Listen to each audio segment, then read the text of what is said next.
गणगौर की कथा। जय हो गणगौर माता। गणगौर व्रत चैत्र शुक्ल तृतीय तिथि को किया जाता है। इस साल चैत्र में शुक्ल गणगौर व्रत इसी दिन पूरा होगा। आइए सुनाते गणगौर की कथा। एक समय की बात है, भगवान शिव और देवी पार्वती नारद मुनि के साथ पृथ्वी भ्रमण पर आए। उस दिन संयोग से चैत्र मास की शुक्ल पक्ष की तृतीय तिथि थी। इस तिथि को गौरी तृतीया के नाम से भी जाना जाता है। जब गांव वासियों को पता लगा कि भगवान शिव देवी पार्वती के साथ गांव में पधारे हैं, तो गांव की निर्धन महिलाओं के पास जो जल, फूल और फल उपलब्ध था, लेकर सब शिव और पार्वती की सेवा में पहुंच चुके। देवी पार्वती और भगवान शंकर उन निर्धन महिलाओं की सेवा और भक्ति भाव से आनंद हुए। देवी पार्वती ने उस समय अपने हाथों में जल लेकर उन निर्धन महिलाओं पर सुहाग रस छिड़क दिया। देवी पार्वती ने उन निर्धन महिलाओं से कहा कि तुम सभी का सुहाग अटल रहेगा। उन निर्धन महिलाओं के जाने के बाद उस गांव की धनी महिला की टोली हाथों में विभिन्न प्रकार के पकवान सजाकर शिव पार्वती की सेवा में आई। देवी पार्वती की ओर से भगवान शिव ने कहा कि तुमने तो सारा सुहाग रस निर्धन महिलाओं में बांट दिया, अब इन्हें क्या दोगी? देवी पार्वती ने तब भगवान शंकर की ओर देखकर कहा कि उन निर्धन महिलाओं को मैंने ऊपरी सुहाग रस दिया है।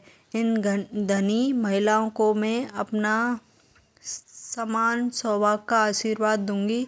इसके बाद पार्वती ने अपनी एक उंगली को काटकर उससे निकलने वाले रक्त को सभी धनी महिलाओं के ऊपर छिड़क दिया। जिसके ऊपर जैसा रक्त गिरता गया, उसे उतना ही सुहाग मिलता गया। इस तरह देवी पार्वती ने चैत्र शुक्ल की तृतीय तिथि को निर्धन और धनी महिलाओं को सुहागों में बांटा गया। इसके बाद देवी पार्वती भगवान शिव से आज्ञा लेकर नदी पर स्नान करने गई। स्नान के बाद देवी पार्वती ने बालू के ढेर से एक शिवलिंग तैयार किया, उसकी पूजा की। पूजा के बाद देवी पार्वती ने शिवलिंग की प्रतिष्ठा की। इसी समय उस शिवलिंग से शिवजी प्रकट हुए। देवी पार्वती ने कहा कि आज के दिन यानी चैत्र शुक्ल तृतीया के दिन जो सुहागन महिला शिव और गौरी पूजा करेगी, उसे अटल सुहाग प्राप्त होगा। इधर शिवजी की पूजा करते हुए देवी पार्वती को काफी समय हो गया, तो वह लौटकर वहां आई और वहां जहां पर शिवजी विराजमान थे, देवी पार्वती ने भगवान भोलेनाथ से पूछा कि काफी समय लग गया आने में। देवी पार्वती ने इस पर यह कहा कि उन्हें नदी के तट पर भाई और भावज मिल गए थे, उन्होंने दूध भात पिलाया। भगवान शिवजी समझ गए कि देवी पार्वती उन्हें बहला रही है। इस पर शिवजी ने कहा कि वह देवी पार्वती के भाई भावज से मिलकर दूध भात खाएंगे। शिवजी देवी पार्वती और नारद के साथ नदी तट की ओर चल पड़े। देवी पार्वती ने मन ही मन भगवान भोलेनाथ से प्रार्थना की, हे शिव शंकर, मेरी बात पर लाज रखना। जब भगवान शिव नदी तट पर पहुंचे तो वहां उन्होंने एक महल देखा, उसमें देवी पार्वती के भाई और भावज थे। कुछ समय तक शिव पार्वती उस भवन में रहे। फिर देवी पार्वती ने भगवान शिव से कैलाश चलने की जिद की, लेकिन शिवजी जाना नहीं चाह रहे थे, तो देवी पार्वती अकेले वहां से विदा हो गईं। इस पर भगवान शिव को भी देवी पार्वती के साथ जाना पड़ा। अचानक से भगवान शिव ने कहा कि उनको तो माला वहीं भवन में रह गई है।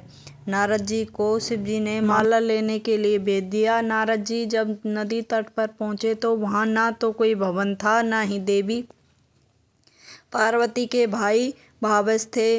उन्हें एक पेड़ पर भगवान शिव का माला लटका मिला। नारद जी माला लेकर शिवजी के पास गए और माला लेकर बोले, प्रभु, यह कैसी माया है? जब मैं माला लेने गया तो वहां पर भवन नहीं था, बस जंगल ही जंगल था। एक पेड़ पर माला लटका मिला। इस पर शिव पार्वती मुस्कुराए और बोले कि यह सब तो देवी पार्वती की माया थी। इस पर देवी पार्वती ने कहा कि ये मेरी नहीं, भोलेनाथ की माया है। नारद जी ने कहा कि आप दोनों की माया आप दोनों ही जाने। आप दोनों की जो भक्ति भाव से पूजा करेगा, उनकी प्रेम भी आप दोनों जैसा बना रहे। जय हो गणगौर माता।